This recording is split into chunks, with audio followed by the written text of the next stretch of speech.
le lustre en cristal projetait des ombres dansantes sur la table à manger en acajou tandis que la famille Morrison se réunissait pour leur dîner de Noël annuel.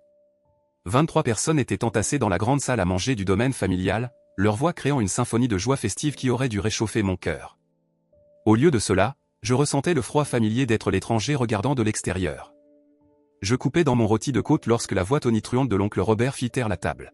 « Tu sais, Marcus, dit-il, le visage rouge d'avoir trop bu, j'ai réfléchi au plan de succession pour Morrison Industries. » Ses yeux brillaient d'une intention malveillante alors qu'il me regardait directement.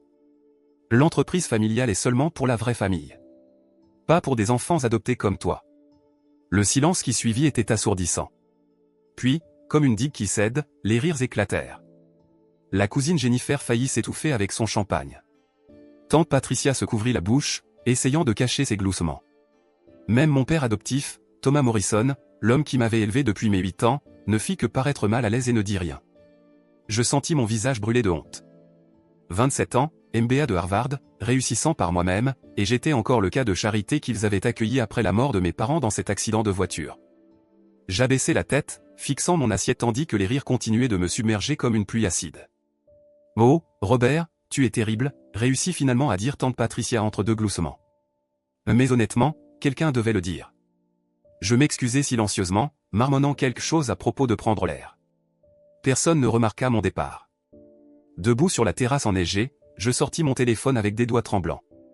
Le contact que je composais était quelqu'un que j'avais appelé maintes fois auparavant, mais jamais pour quelque chose comme ça. « Jonathan ? C'est Marcus. Il faut que tu fasses un retrait dès demain matin. » « Bien sûr, monsieur Morrison. » « De quel montant parlons-nous ? » Je pris une profonde inspiration dans l'air glacé de décembre. « Tout. Chaque centime de l'investissement Blackstone Holdings dans Morrison Industries. Les 50 millions. » Il y eut un silence. Jonathan Whitfield était mon conseiller en investissement depuis 5 ans, depuis que j'avais lancé ma propre société de capital investissement. Il savait qu'il ne fallait jamais remettre en question mes décisions, mais ceci était différent. « Monsieur, êtes-vous sûr ? C'est votre entière participation dans l'entreprise familiale.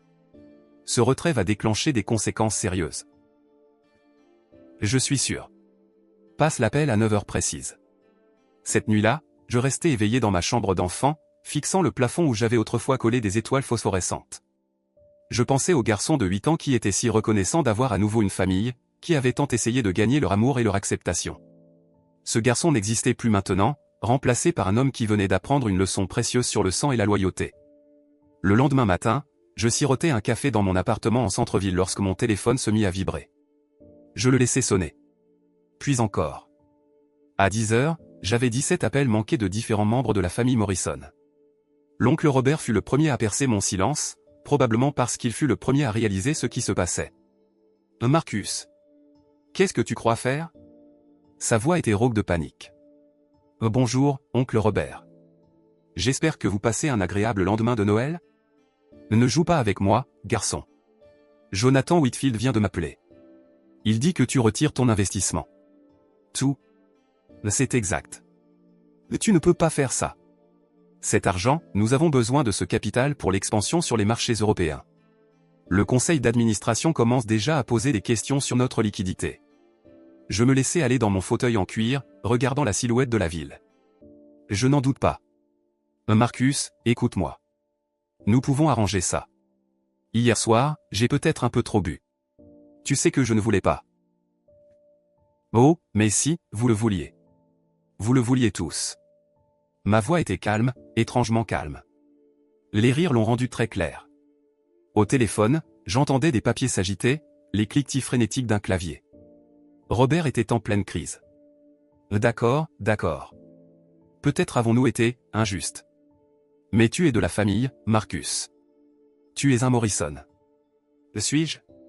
Parce qu'hier soir, vous avez été très clair sur le fait que je ne le suis pas. Et vous savez quoi, oncle Robert ? Pour la première fois en 19 ans, je suis reconnaissant pour cette clarté. La ligne devint silencieuse, excepté son souffle laborieux. L'expansion européenne est morte sans ton investissement, murmura-t-il enfin. J'imagine que oui. Nous allons tout perdre. L'entreprise a été endettée pour cette expansion. Si nous ne pouvons pas montrer aux banques que nous avons un soutien adéquat. Peut-être auriez-vous dû y penser avant de décider que les dîners de famille étaient un lieu approprié pour une humiliation publique. Ma ligne secondaire sonnait. L'identifiant de l'appel montrait Thomas Morrison, mon père adoptif. Oncle Robert, j'ai un autre appel. Passez une excellente journée. Je changeai de ligne. Bonjour, papa. Marcus. Sa voix était tendue. Fils, il faut qu'on parle. Je t'écoute. Cette affaire avec l'investissement, ce n'est pas seulement l'expansion de Robert. Toute l'entreprise est interconnectée. Si Morrison Industries fait faillite, cela affecte tout le monde.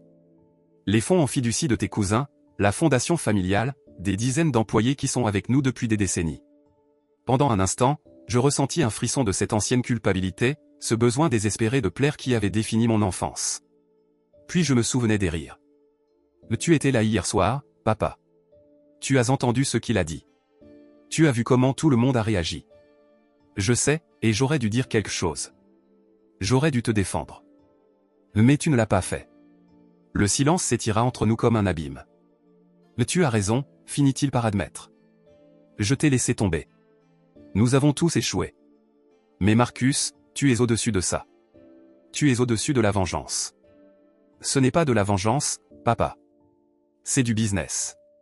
Oncle Robert a clairement dit que les enfants adoptés n'ont pas leur place dans l'entreprise familiale. Alors je m'en retire simplement. Entièrement. À midi, mon téléphone ne cessait de sonner.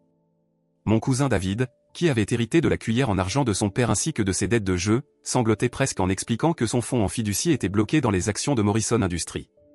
Tante Patricia, soudain peu amusée par les dynamiques familiales, laissa un message vocal me suppliant de « penser aux enfants ». Les enfants. Je faillis rire.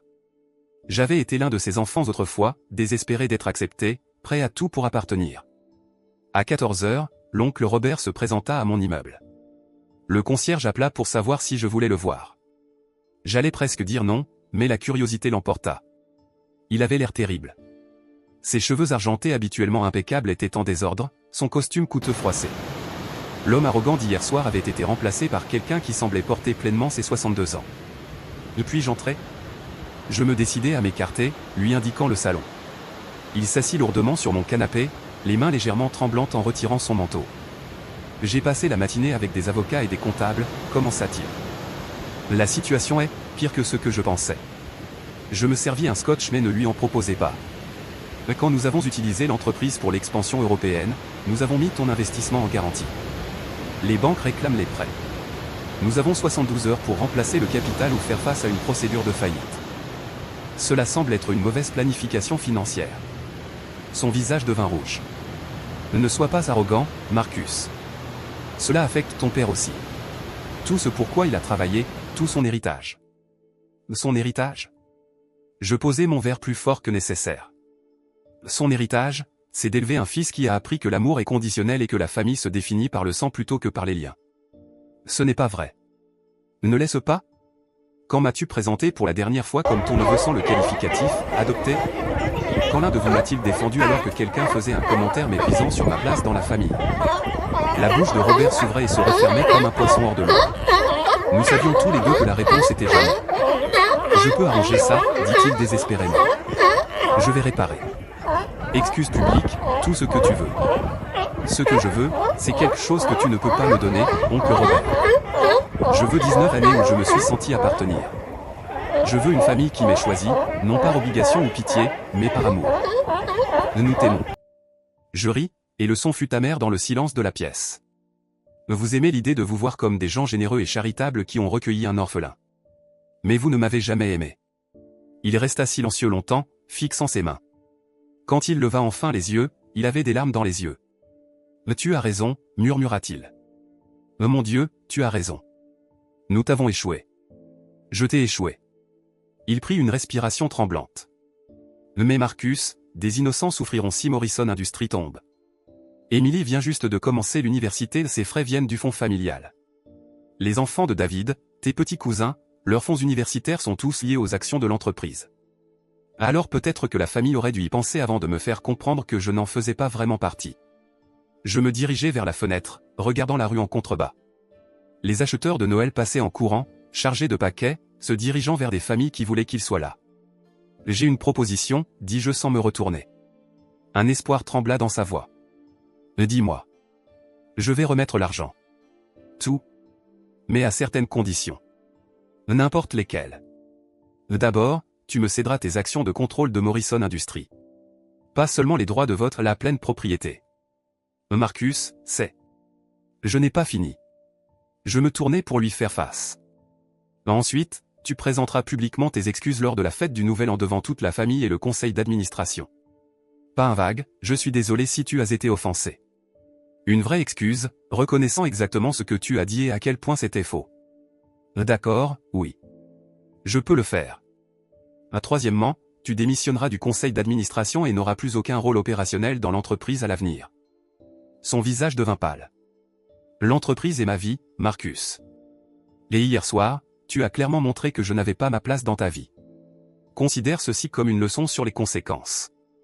Et si je refuse? Alors tu pourras expliquer à la famille comment ton besoin de m'humilier lors du dîner de Noël leur a coûté tout ce qui leur était cher. Les 72 heures suivantes furent un tourbillon de documents juridiques, de réunions d'urgence du conseil d'administration et de drames familiaux qui auraient fait la fierté de Shakespeare. Fidèle à sa parole, l'oncle Robert céda ses actions. L'argent fut transféré à nouveau sur les comptes de Morrison Industries. L'expansion européenne était sauvée. La fête du Nouvel An arriva avec tout le faste pour lequel la famille Morrison était connue. 200 invités remplissaient la salle de bal du domaine familial, ignorant du drame qui s'était joué dans les coulisses. J'arrivais avec un léger retard, portant un smoking sur mesure qui coûtait plus que la voiture de la plupart des gens. Dès que j'entrais, les conversations cessèrent. La nouvelle du changement de propriété s'était répandue. Je n'étais plus seulement le fils adopté, j'étais désormais le propriétaire majoritaire de Morrison Industries, devenant de fait le chef de l'entreprise familiale. L'oncle Robert me trouva près de la fontaine de champagne. Il paraissait plus petit, diminué d'une certaine façon.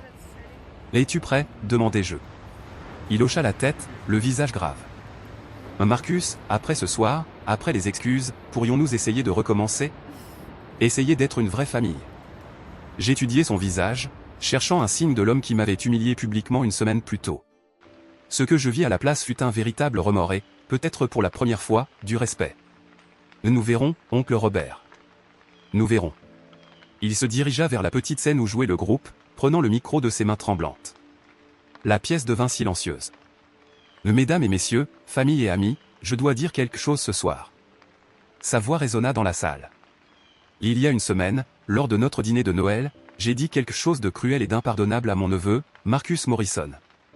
Je regardais les visages dans la foule, observant le choc et le malaise tandis qu'il continuait. Je lui ai dit que l'entreprise familiale n'était destinée qu'à la vraie famille, pas aux enfants adoptés. Je me trompais.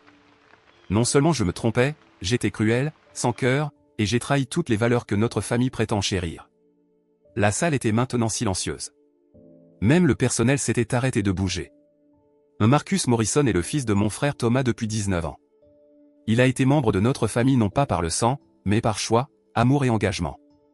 Il a tous les droits à sa place dans cette famille et dans notre entreprise, plus de droits que certains d'entre nous qui y sommes simplement nés. La voix de l'oncle Robert se brisa légèrement. Je suis désolé, Marcus. Publiquement, sincèrement et du fond du cœur. Tu es de la famille. Tu l'as toujours été. Les applaudissements qui suivirent furent timides, maladroits. Mais c'était quelque chose. Je me frayais un chemin à travers la foule jusqu'à la scène, prenant le micro des mains de mon oncle. Merci, Robert, dis-je, et je le pensais. Ce qui s'est passé la semaine dernière a été douloureux, mais cela m'a aussi appris quelque chose de précieux sur qui je suis et ce que je vaux. Je regardais la mer de visage ma famille, pour le meilleur ou pour le pire. Morrison Industries continuera à prospérer sous une nouvelle direction. Nous nous étendrons sur de nouveaux marchés, créerons de nouvelles opportunités et construirons quelque chose de grand ensemble. Mais nous le ferons en tant que vraie famille, une famille définie non par le sang, mais par le choix de se soutenir les uns les autres, surtout quand c'est difficile. Alors que minuit approchait et que le compte à rebours commençait, je me retrouvais entouré de membres de la famille qui, peut-être pour la première fois, me regardaient non plus comme le cas de charité qu'ils avaient accueilli, mais comme l'homme qui tenait désormais leur avenir entre ses mains. L'oncle Robert apparut à mes côtés alors que la foule criait « Bonne année ». Alors, dit-il doucement, que se passe-t-il maintenant? Je pensais au garçon de 8 ans qui voulait simplement appartenir, et à l'homme que j'étais devenu réussi, indépendant et enfin sûr de ma propre valeur. Maintenant, dis-je, regardant les feux d'artifice illuminer le ciel par les fenêtres de la salle de bal, nous allons découvrir de quoi cette famille est vraiment faite. 6 mois plus tard, Morrison Industries avait réalisé sa plus grande expansion réussie de son histoire. L'oncle Robert, malgré son rôle réduit, était devenu l'un de mes conseillers les plus fiables, son expérience se révélant inestimable même si son jugement l'avait autrefois trahi. Mais plus important encore, pour la première fois en 19 ans, lorsque quelqu'un me demandait ma famille, je ne me préparais plus automatiquement aux précautions à propos de l'adoption. Je souriais simplement et parlais des personnes qui avaient choisi de m'aimer et que j'avais, à ma manière, choisi de pardonner. Après tout, parfois les familles les plus fortes sont celles qui survivent aux fractures et trouvent un moyen de guérir plus fort qu'avant. Parfois, la meilleure revanche n'est pas la destruction, c'est la transformation. Et parfois, être la personne plus grande signifie utiliser son pouvoir non pas pour écraser ceux qui vous ont fait du mal, mais pour leur montrer qui vous êtes vraiment et ce que vous valez vraiment. Au final, cette leçon valait bien plus que 50 millions de dollars.